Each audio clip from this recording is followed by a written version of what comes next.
Grace and peace to you all. Welcome to our channel, Wisdom of Vat Syr. This is a space where Simon and I explore theological topics from all lenses. For our very first discussion, we're diving into one of the most revered figures, St Isaac of Nineveh. The slide will be present as a roadmap of what we will discuss and means of easily guiding you guys through such a sophisticated controversy. So was St Isaac really an Nestorian? Without wasting any time, let's get into the video. Through a hagiographical lens, we are able to approach the life and spiritual world of St Isaac more closely. One of the earliest undisputed Syriac sources on the life of St Isaac is the Book of Chastity, attributed to Mar Ishur Dinar of the 9th century. This work is widely regarded as an archaic and foundational witness to Isaac's mystical life. Notably, the hagiography of St Isaac preserved in the Book of Chastity aligns with the information found within the Oriental Orthodox anonymous author in the Studia Syriaca, highlighting a correspondence of texts among different traditions insofar as Isaac's hagiography. Within sources akin to the life of St Isaac, there also exists a widely noted dubious hagiographical account attributed to an anonymous author within Assyrian's Bibliotheca Orientalis, whose historical reliability has been repeatedly questioned in scholarship. St Isaac, a mystical renowned figure within the Syriac world, was known for his deep spiritual ethos. A saint who so fully embodied the depths of mysticism and asceticism that tradition holds he lost his eyesight through relentless reading. Before withdrawing into solitude, Mar Isaac served as a bishop within the Church of the East. Yet this raises the central question: to which church did Isaac truly belong? And which ecclesiastical tradition most faithfully reflects his theological paradigm? St Isaac served the episcopal office, getting ordained by the great Margarius I in the year 676 AD in Qatar, then later resigning from the episcopacy after only 5 months, retiring as an anchorite to the mountains of Beth Hosea. He was a testament to someone who truly had sheer love for our Lord. He says, "Illumine your lamp within me, place in me what belongs to you, so that I may forget what belongs to myself." Such a simple man, yet still involuntarily sparking controversy. This journey will take us into the heart of St Isaac's theological world, revealing the church with which he harmonized with and exploring the question of the different Isaacs within tradition, examining his compendium and ultimately uncovering his profound alignment with the Syriac tradition. St Isaac of Nineveh enjoys a remarkable legacy across the Christian world. In the Roman Catholic Church, he was added to the Roman hagiography in 2024 in recognition of his spiritual richness. This reception reflects the spirit of the Second Vatican Council, which affirms that it is right and salutary to recognize the riches of Christ and virtuous works in the lives of others who bear witness to Christ, sometimes even to the shedding of their blood. Within the Eastern Orthodox tradition, Isaac has been venerated as a saint since the 9th century, following the translation of his works at Mar Saba Monastery, which ensured his place within the Byzantine asceticism. Among the Oriental Orthodox churches, he is deeply revered in the Coptic tradition, most notably by Pope Cyril IV, and stands as a pillar of monastic spirituality in the Ethiopian Orthodox Church, where his legacy is preserved in the Book of Monks. For the Assyrian Church of the East, Isaac remains one of its most beloved saint monks, esteemed since the 8th century for his profound asceticism and mystical insight. Across these diverse traditions, the life and writings of St Isaac continue to illuminate the path of contemplative love, repentance, and divine mercy. Yet to understand them fully, we must return to his own historical setting, namely the Assyrian Church of the East during his lifetime. Within the 7th century, the Church of the East faced numerous challenges from heresiarchs, such as Jacob of Edessa, seeking to infiltrate the church with their venomous doctrines.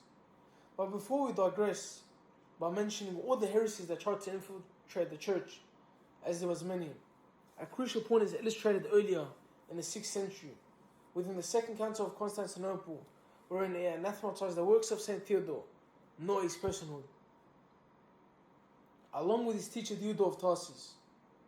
These trials provide a clear backdrop for understanding St Isaac's spiritual allegiance to the Church of the East, as the Church consistently confessed the excellency of the fathers above, Theodore and Diodore, holding them in the highest regard, both synodically and in the testament of individual faithful, and so did St Isaac. He says, "Lest any of those who zealously imagine that they are being zealous for the cause of truth, should imagine that we are introducing something novel of our own accord, things of which our former Orthodox fathers never spoke, as though we were bursting out with an opinion which did not accord with the truth. Anyone who likes can turn the writings of the Blessed Interpreter, a man who had the sufficient feel of the gifts of grace, who was entrusted with the hidden mysteries of the Scriptures, enabling him to instruct on the path to truth the whole community of the Church, who above all has illumined us Orientals, which he is referring to the East Syrians, with wisdom.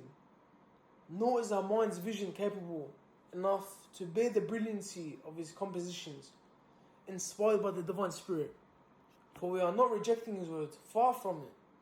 Rather, we accept him, like one of the apostles, and anyone who opposes his words introduces doubt in his interpretations, or shows hesitation at his words. Such a person we hold to be alien to the community of the Church, and someone who is erring from the truth. Mothered by the Church's Christological stronghold, declared Theodore the perfect disciple and herald of truth. This statement is further corroborated years before within the Synod of Marsabrisa in 598 AD, formally affirming Mar Theodore Mopsuestia as the Blessed Interpreter, relatively anathematizing all who rejected him or his writings, as this was in the midst of the uproar of the Second Council of Constantinople.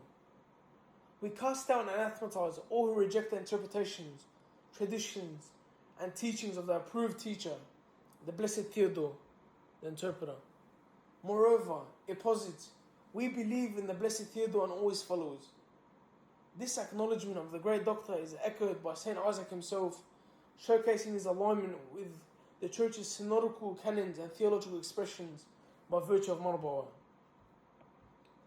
The Synod of 612 dogmatically affirmed the Christological formula of two Kiane, two Konome, and one Parasupa of Christ, a formulation central to the Church of the East.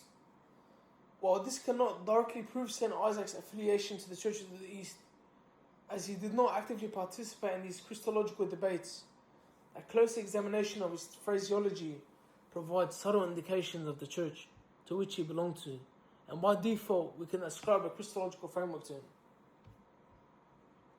St Isaac's convergence with the Christology of the Church of the East is exemplified through the notion of dwelling, a concept deeply rooted in the Antiochian theological tradition rather than the Alexandrian usage of became, for John 1:1. The approach of dwelling, prominently employed by St Theodore of Mopsuestia, is pivotal in demonstrating that Isaac's theology reflects the teaching of the Church of the East. This understanding of dwelling is consistently articulated by Syriac fathers such as Marnase, further strengthening the case for Isaac's alignment with the theological framework and Christological vision of the Church of the East. The Antiochian school, influenced by Aristotelian mode of thinking, preferred dwelling, while the Alexandrian school, shaped by Platonism, favoured became. Became and dwelt were both seen by either side in polemics against the Apollinarians. St. Isaac's usage aligned more with the Antiochian school of thought. Quote, the man who divinity took abode, the man who completely became its temple, the divinity chose to dwell. This was evidenced by Sebastian Brock's book on clothing metaphors as a means of theological expressions in the Syriac tradition. This is a prime example of St. Isaac being in alignment with the Church of the East, as the Church of the East was influenced by way of St. Theodore. Marnase consistently employs the language of dwelling rather than became, as he repudiates the latter, as his reasoning is rooted in Aristotelian logic, where becoming signifies a substantial change in which a thing's very essence is altered. This is why fathers of the Church of the East, such as Marnase and even St. Ephraim, created a sharp distinction between the language of dwell through an Antiochian mode of thinking, an approach showcasing St. Isaac being a form of continuation from the Church of the East, philosophical presuppositions demonstrating perfect alignment with the Church of the East. So, when discussing the figure of St. Isaac and we make the connection to the Church of the East, sometimes we may encounter some resistance or pushback within certain groups in the Eastern Orthodox circle in particular. Now, there are different arguments or kind of positions that they may give as to why St. Isaac is venerated in Eastern Orthodoxy despite him being supposedly part of the Church of the East. But one line of kind of justification that has kind of been developing recently is this notion that there are actually two St. Isaacs, and that the Saint Isaac of the Church of the East is a completely different person from the Saint Isaac that the Eastern Orthodox venerate. Now, this argument has some foundation in certain accounts, particularly within Assamani's Bibliotheca, which has an anonymous Melkite hagiography which lists Saint Isaac as being alive in the 6th century. So from there, given that it mentions St. Isaac belonging to the 6th century, some take it as, oh, okay, so the St. Isaac mentioned in the Church of the East hagiographies is a different figure altogether. Now, Assamani's Bibliotheca, the hagiography on St. Isaac, the reason why it has St. Isaac from the 6th century is actually because of the supposed epistle to Simeon Stylites the Younger. Now, this is also found in part 1 of St. Isaac's Greek homilies, which is why the connection is obviously made. And another argument, or another kind of point that is brought up is St. Isaac's usage of Byzantine dating, and that he kind of self-dates himself as to being 6,000 years from Adam, so which would end up being around the 6th century. Now, this notion of two Isaacs, this isn't the official Eastern Orthodox position at all. It's just a argument or justification that is brought up by certain people within Eastern Orthodoxy to kind of like sweep away Saint Isaac being a supposed Nestorian or belonging to the Church of the East. And we're going to get into why this argument falls completely short. Now, when discussing St. Isaac's reception into the Greek and Eastern Orthodox tradition, we have to look at his collection of writings that were received by a certain group of monks at Marsaba Monastery at the turn of the 9th century and were translated from Syriac into Greek. Now, this wasn't all of St. Isaac's writings, this was only a specific collation or a corpus. And this corpus that was translated came to be known as Part 1 of St. Isaac. Now, when comparing the Part 1 of St. Isaac existing in Greek and the East Syriac proper, we see that it's mostly the same, but there are some differences here and there, which we will touch on shortly. Now, mistakenly or unmistakenly, we find that the Part 1 that exists of St. Isaac in Greek contains some homilies that are attributed to St. Isaac, but actually belong to other figures. So there's two figures in total that have been identified. One of them was Marjan Saba, who was a monk from the Church of the East tradition.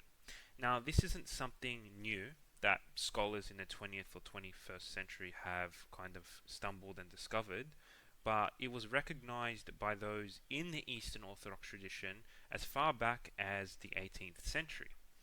So we have here a quote from Nikephoros, who was a Greek theologian of the 18th century, and this is what he said.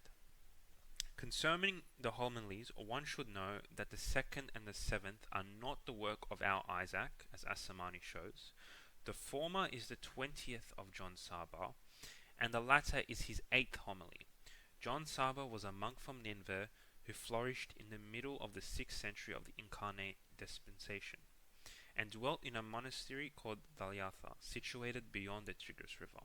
So here, Nikephoros, who belongs to the Eastern Orthodox tradition, who had studied and translated St. Isaac's works, actually identifies that certain homilies actually aren't St. Isaac's and belong to another Church of the East figure. So the other figure that was mistakenly attributed as Saint Isaac was Philoxenus, who was a Syriac Orthodox or Jacobite writer in the 6th century. Now, Philoxenus actually received within the Ethiopian tradition through the Book of Monks, which we kind of brought up earlier, alongside John Daliata. So that's an interesting connection, that the three figures that are getting mixed up here in the Greek tradition, being St. Isaac, John Daliata, and Philoxenus, are the three figures that make up the Book of Monks in the Ethiopian tradition. Something to keep in mind. Now, why this is important is because if you recall, we were discussing this argument that St. Isaac of the Church of the East and St. Isaac of the Eastern Orthodox tradition are two different St. Isaacs, and we know this because apparently the St. Isaac of the Eastern Orthodox tradition lived in the 6th century because there is an epistle he wrote to Abba Simeon of Caesarea, or Simeon the Stylite. And this argument, or kind of justification that is given, falls completely short when we discover that this epistle to Simeon the Stylite actually didn't belong to Isaac, but actually belonged to Philoxenus. And that makes sense because Philoxenus did live in the 6th century when Simeon the Stylite was alive. Now, this is taken from the ascetical homilies of St Isaac the Syrian, which was translated and put out by the Holy Transfiguration Monastery. So this is an Eastern Orthodox kind of collation of St. Isaac's writings, and this is in the preface or the introductory section. So it says this: the proof of this is straightforward. No Syriac manuscript of the ascetical homilies or of any of the works attributed to St. Isaac contains under his name either the 4 homilies of John Saba or the epistle of Philoxenus. On the other hand, all the Syriac manuscripts that do contain the 4 homilies and the epistle attribute them to the above mentioned authors.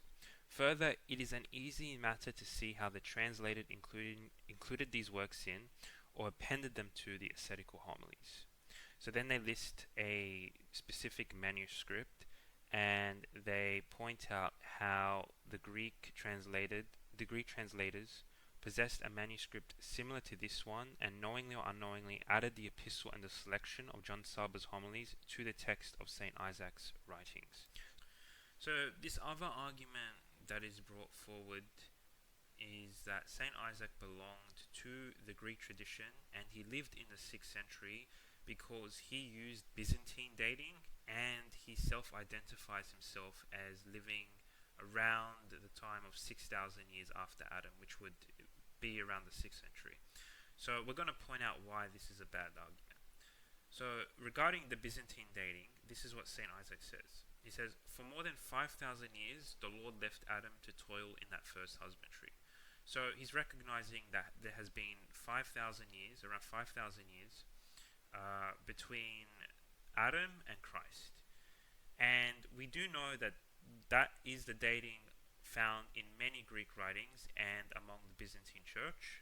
As such, we have here from the Second Council of Nicaea, which says, in the year 5501, Christ our God came to mankind and lived with us for 33 years and a little less than 5 months. Now that's all fine, but the argument postulated is that, well, this is a Byzantine thing or a Latin thing. It's not something found within the Syriacs. The Syriacs use this kind of dating from the time of Alexander the Great, which is true. The Syriacs do often date from Alexander the Great, talking about history, but it doesn't mean that this kind of period Byzantine dating, so to speak, is completely absent in the Syriac tradition, or not used by any of those in the Syriac churches. And I have here an excerpt from Michael the Syrian, who was a Syriac Orthodox or Jacobite historian, from his chronicle, and this is what he says. From Adam's expulsion from Edom until the birth of Christ, 5,284 years had elapsed. This according to Eusebius. But according to the Septuagint, it was 5,198 years. According to Ananias, it was 5,091 years, and according to others, 5,503 years. According to the Syrians, it was 5,026 years. So this dating, it doesn't really prove much. Like, it's not like, oh, this is only the Byzantines use this kind of dating. No, the Syriacs use this dating as well. Now, onto the other point, that St Isaac supposedly self-dates himself to around the 6th century. This is kind of the quotation where this argument comes from. He says this, so St Isaac says this in the Greek. Do you think to lecture those who are 6,000 years old? Right, so apparently St Isaac's dating himself to around the 6th century, because if you take the 5,500 years between Adam and Christ, and then you add another 500 or so years, you get to the 6th century. Now, why St Isaac does this is potentially rhetorical. So he's probably doing this as a form of argumentation, and many scholars allude that he's quoting Macarius from the spiritual homilies of Macarius, which the authenticity of that writing in fact is in question, but this is what it basically says. Question: does Satan know all a man's thoughts and intentions? Answer: if one man by being with another knows about him, and you who are 20 years old know the affairs of your neighbor, can Satan fail to know your reasonings?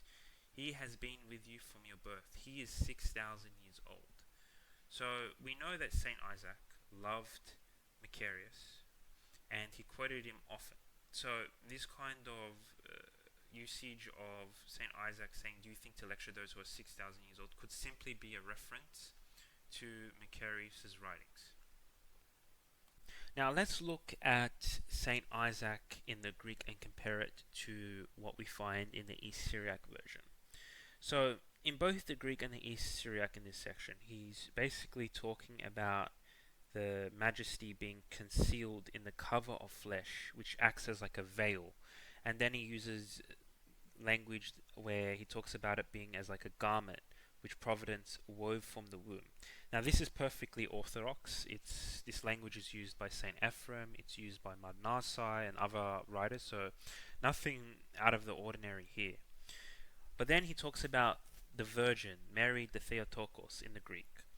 Now, we in the East Syriac tradition, we prefer to use the term Christotokos, or more specifically, Mother of Christ. Now, for us, Mother of Christ encompasses Mother of God. So whenever we call Mary the Mother of Christ, we are also calling her the Mother of God by association. But the bare usage of Theotokos isn't something that we really do.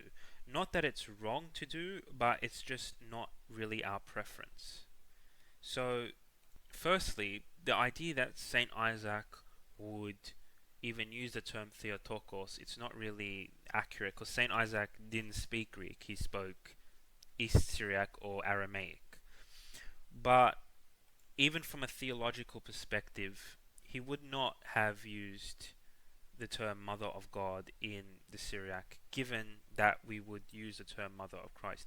But here in the East Syriac, he doesn't even use the term Mother of Christ. He simply says, from the womb of the Virgin, right? So clearly, the phrase Mary the Theotokos is an addition that came somewhere between the translation of the East Syriac into the Greek. Now, by who or the context as to how that happened, we don't know. But we do know that the East Syriac is more faithful, and we'll get more into that later. But here we see one addition that we should note. Now, some other differences between the Greek and Syriac texts of St. Isaac is the changing of names. So many times he references St. Diodore of Tarsus and St. Theodore of Mopsuestia. And oftentimes those two figures who are exclusive Church of the East Saints and the other churches don't accept are changed or altered the names to figures like St. Gregory, St. Chrysostom, St. Basil, and even Cyril of Alexandria. Now, what's interesting is that even though the names may be changed, the quotation remains largely the same. So it's just the figure that's being changed in that regard. And I have an example here of when he does this. So in the Greek, he's apparently quoting St. Gregory. So he says, St. Gregory says, he is a temple of grace who is united with God and is constant in his concern over his judgment. What is concern over God's judgment? Okay, and then in the East Syriac, we have the same quote. So a temple of grace is he that is mingled with God by constantly thinking of that which belongs to him. What is thinking of that which belongs to him? Okay, and we see he attributed that to the word of the commentator, or in other words, the blessed interpreter, right? Because that's how Theodore of Mopsuestia was always understood within the East Syriac tradition, as the blessed interpreter, as we saw earlier. So again, the quote is basically the same, but who said this quote is changed between the Greek and the Syriac? So this changing of names of these figures would have been obviously done to kind of bolster St Isaac's orthodoxy, because if the Greek writers or whatever source they were translating from kept the references to Theodore of Mopsuestia and Diodore of Tarsus in, his orthodoxy might have been questioned by other monks. So it makes sense that the names were changed, but nonetheless it's important to point out that the Greek does unfortunately drift away from the true genuine St. Isaac, and that the translators, whether it was them or the source they were translating from, unfortunately kind of gave the Greek tradition the incomplete version of St. Isaac. So the recognition of St. Isaac in the Church of the East goes way back. In fact, further back than his reception by the Greeks and the translations of his writings by the monks at Matsaba Monastery. So one account that I have here is from the 8th century. So Joseph Haziah, who's another Church of the East monk, calls Isaac a saint. And in the 9th century, Yohanna ibn Asalt preserves an account between Abi Malik and the patriarch of the Church of the East at the time. Now, this is the account. So he says, Zayd Abi Malik, may God be pleased in him, a man foremost in religion, understanding, goodness, and refinement, spoke to me, saying, our father, the Catholicos, Yohanna ibn Barsi, may his prayers preserve us, visited me. He took some of the writings of Mar Isaac and started reading through them without lifting up his head until the sun shone on him. Then we rose from the spot, and I said to him, you have read, my father, the writings of Mar Isaac, and also what Daniel wrote as a refutation of them. Which of the two, in its essence, is more trustworthy? He replied to me, is it possible for a man like you to ask such a question? Mar Isaac speaks the language of the beings in heaven, but Daniel speaks the language of the beings of earth. So here we have a 9th century account preserving the recognition of Isaac as a saint and the orthodoxy of his writings by the very patriarch of the Church of the East. Now, for a little context, Daniel was a bishop at the time who had written a few refutations of St. Isaac because he wasn't really pleased with certain things that St. Isaac had said. But the point is that the patriarch recognized St. Isaac's orthodoxy over that of the Bishop Daniel. So very clearly we have an early authenticated account of St. Isaac's acceptance in our tradition. Now, if that wasn't enough, we have this account from the 13th century from Mar Solomon of Basra, and this is found in the Book of the Bee. So I'm not going to read all of this, but basically he references the fathers of the church, and Mar Isaac is referenced here, so he's predicated as a father. And then if we keep reading, he then lists Mar Theodore the Expositor, or Theodore of Mopsuestia, as a father.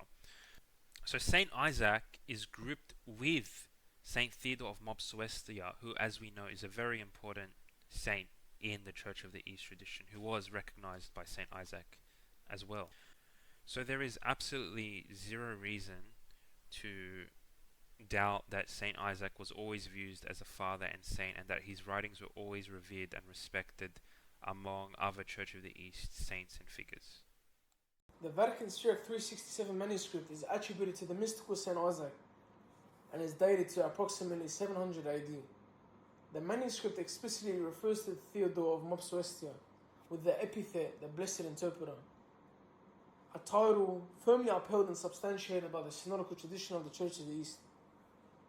This designation directly corresponds with the Synod of Madrigal, which unequivocally affirmed with Theodore's interpretations and writings, declaring, "All and every one of us agrees with the interpretations and writings of the Blessed Interpreter, Mar Theodore."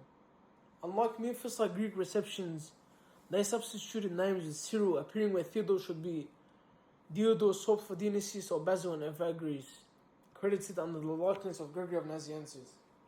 This textual puzzle not only fueled scholar disputations, but also raised deeper questions about doctrinal transmission and the fluidity of attributions and theological traditions. Within a historical timeline, how can this possibly be coherent?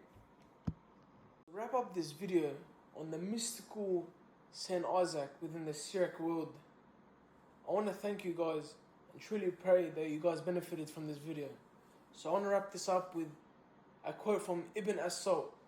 He says, "This holy man wrote his epistles and works for perfect monks, in whom he perceived a pure intellect, abundant understanding, indeficient knowledge, and perfect worship of God. And they in turn worshipped his writings, acknowledged their truth, adhered to his path, and were aided by the excellence of his guidance. Then these monks unanimously agreed to withhold these writings from all who were unable to comprehend them." So thank you guys for watching. May the Lord bless you all, and may St Isaac be an intercessory for us all and a prime example of how to live our lives.